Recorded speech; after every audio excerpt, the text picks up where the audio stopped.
Hello, I'm Bill Gates, Chairman of Microsoft. In this video, you're going to see the future. Who is Bill Gates? A software developer? A businessman? A philanthropist? A global health expert? This question, once merely academic, is becoming a very real question for those who are beginning to realize that Gates' unimaginable wealth has been used to gain control over every corner of the fields of public health, medical research, and vaccine development. And now that we are presented with the very problem that Gates has been talking about for years, we will soon find that this software developer with no medical training is going to leverage that wealth into control over the fates of billions of people. Because until we get almost everybody vaccinated globally, we still won't be fully back to normal. Bill Gates is no public health expert. He is not a doctor, an epidemiologist, or an infectious disease researcher. Yet somehow, he has become a central figure in the lives of billions of people, presuming to dictate the medical actions that will be required for the world to go back to normal. The transformation of Bill Gates from computer kingpin to global health czar is as remarkable as it is instructive, and it tells us a great deal about where we are heading as the world plunges into a crisis, the likes of which we have not seen before. This is the story of how Bill Gates monopolized global health. You're tuned into the Corbett Report. Until his reinvention as a philanthropist in the past decade, this is what many people thought of when they thought of Bill Gates. In the case of the United States versus Microsoft, the US Justice Department contended that the software giant had breached antitrust laws by competing unfairly against Netscape Communications in the internet browser market, effectively creating a monopoly. Bill's first concern was that the prosecution could potentially block the release of his company's latest operating system, Windows 98. Are you asking me about when I wrote this email, or what are you asking me about? I'm asking you about January of 1996. That month. Yes, sir. And what about it? What non-Microsoft browsers were you concerned about in January of 1996? I don't know what you mean concerned. What is it about the word concerned that you don't understand?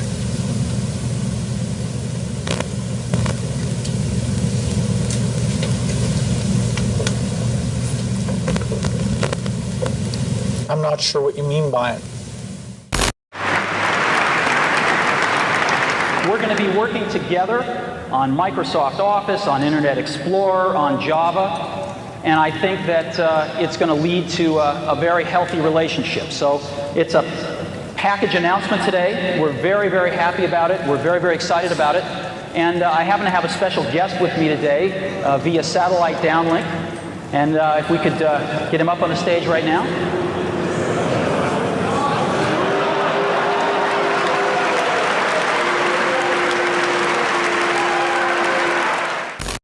Police and security guards in Belgium were caught flat-footed today by a cowardly sneak attack on one of the world's wealthiest men. The target was Microsoft chairman Bill Gates, arriving for a meeting with community leaders. Watch what happens when a team of hitmen meet him first with a pie in the face.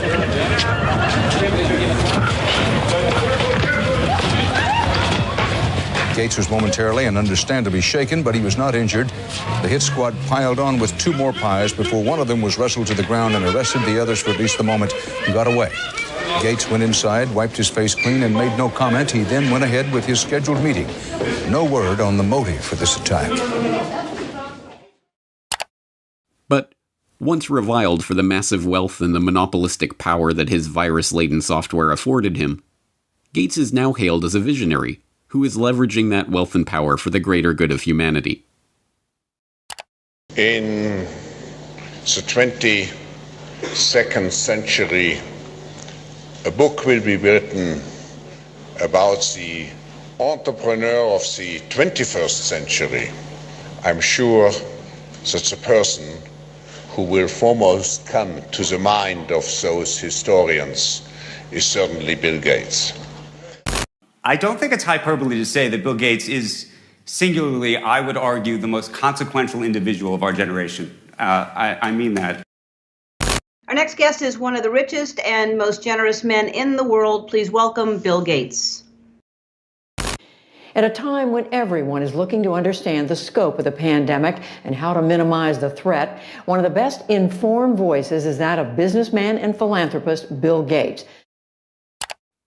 The process by which this reinvention of Gates's public image took place is not mysterious.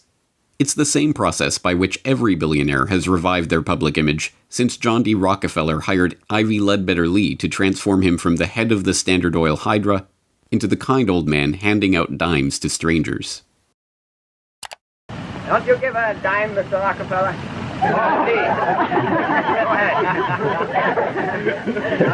You had a dime. Thank you, sir. Thank you very much. I consider myself... Thank you for the ride. I consider myself more than amply paid. Bless you, bless you, Yes. bless you. More to the point, John D. Rockefeller knew that to gain the adoration of the public, he had to appear to give them what they want: money. He devoted hundreds of millions of dollars of his vast oil monopoly fortune to establishing institutions that, he claimed, were for the public good.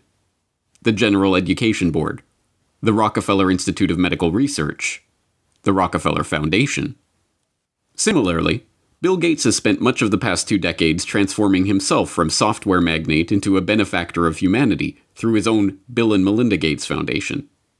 In fact, Gates has surpassed Rockefeller's legacy with the Bill and Melinda Gates Foundation, long having eclipsed the Rockefeller Foundation as the largest private foundation in the world, with $46.8 billion of assets on its books that it wields in its stated program areas of global health and development, global growth, and global policy advocacy.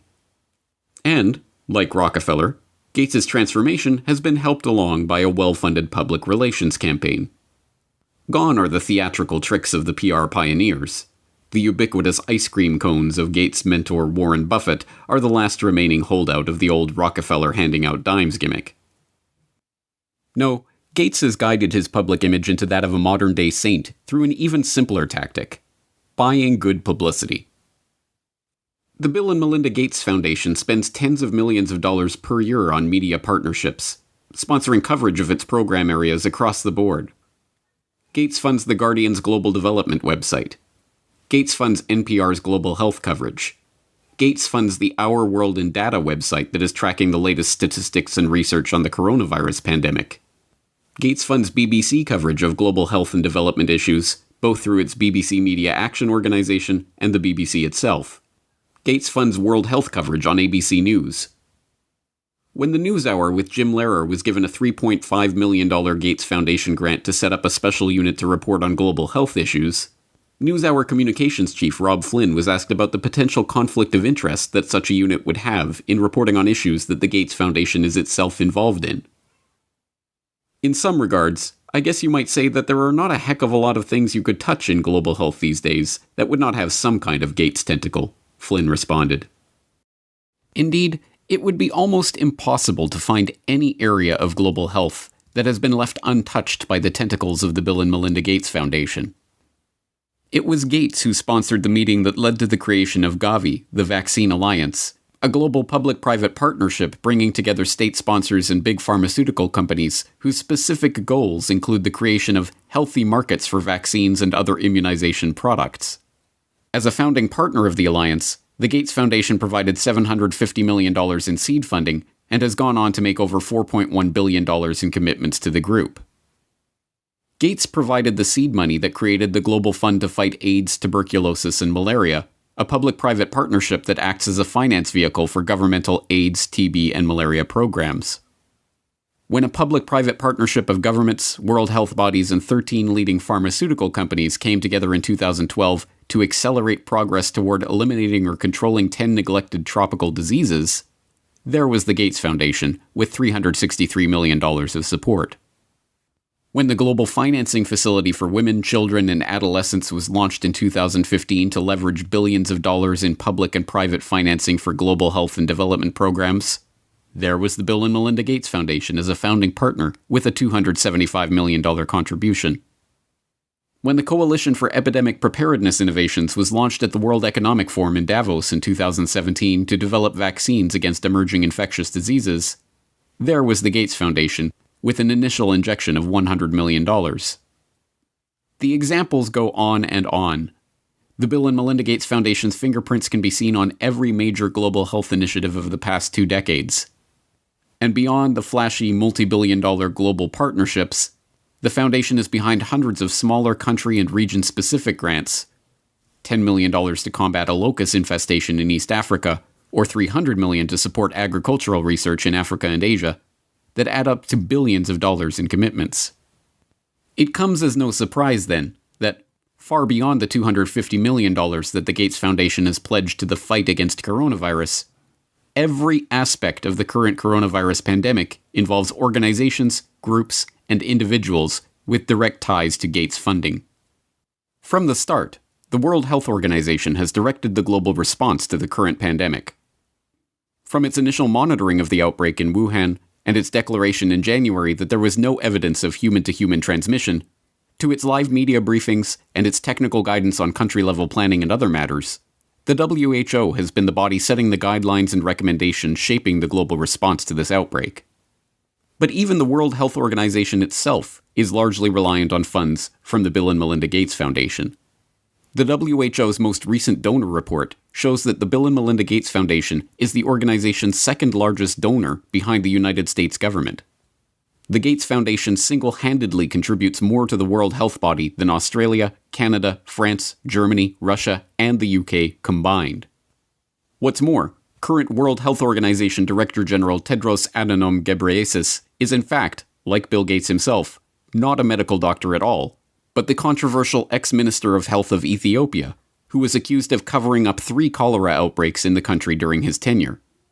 Before joining the WHO, he served as chair of the Gates-founded Global Fund to fight AIDS, tuberculosis, and malaria, and sat on the board of the Gates-founded Gavi, the Vaccine Alliance, and the Gates-funded Stop TB Partnership. The current round of lockdowns and restrictive stay-home orders in Western countries were enacted on the back of alarming models predicting millions of deaths in the United States and hundreds of thousands in the UK. Imperial College in London released a COVID-19 report, and that's where most of our U.S. leaders are getting the information they're basing their decision-making on.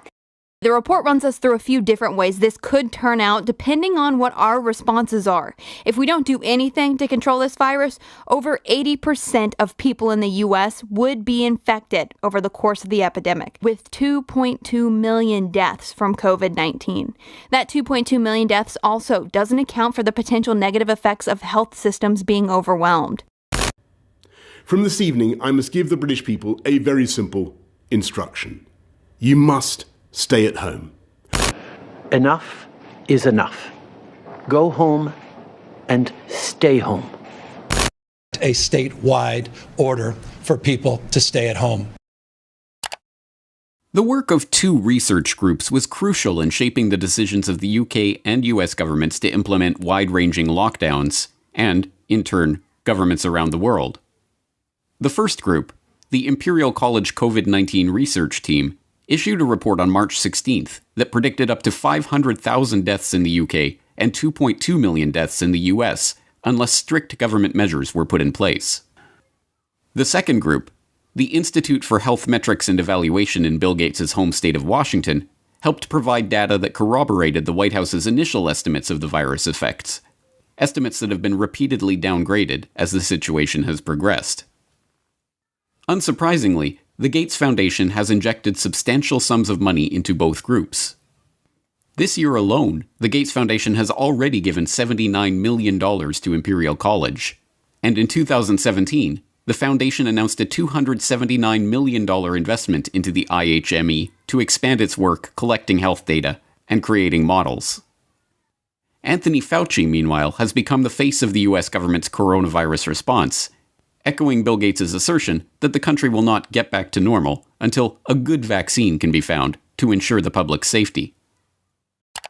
If you want to get to pre-corona virus, that might not ever happen in the sense of the fact that the threat is there. But I believe with the therapies that will be coming online and with the fact that I feel confident that over a period of time we will get a good vaccine, that we will never have to get back to where we are right back now. Beyond just their frequent collaborations and cooperation in the past, Fauci has direct ties to Gates' projects and funding. In 2010, he was appointed to the Leadership Council of the Gates-founded Decade of Vaccines project to implement a global vaccine action plan, a project to which Gates committed $10 billion of funding. And in October of last year, just as the current pandemic was beginning, the Gates Foundation announced a $100 million contribution to the National Institute of Health to help, among other programs, Fauci's National Institute of Allergy and Infectious Diseases research into HIV. Also in October of last year, the Bill and Melinda Gates Foundation partnered with the World Economic Forum and the Johns Hopkins Center for Health Security to stage Event 201, a tabletop exercise gauging the economic and societal impact of a globally spreading coronavirus pandemic.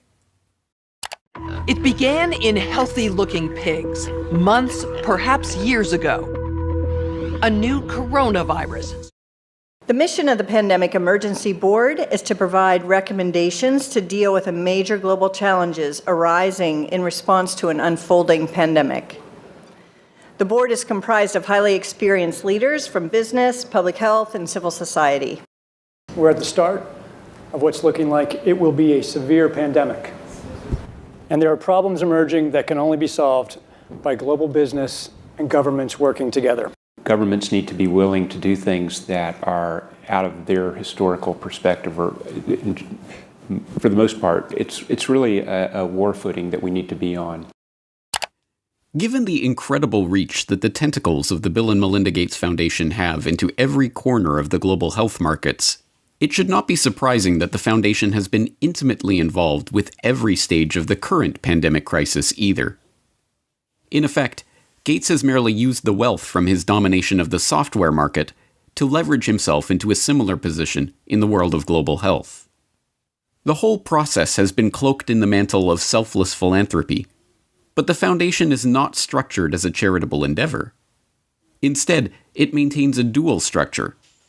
The Bill and Melinda Gates Foundation distributes money to grantees, but a separate entity, the Bill and Melinda Gates Foundation Trust, manages the endowment assets.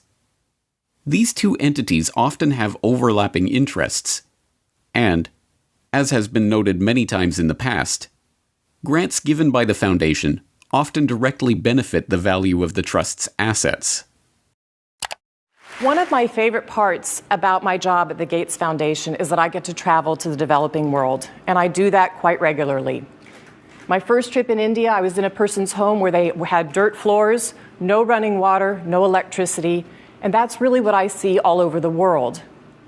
So in short, I'm startled by all the things that they don't have.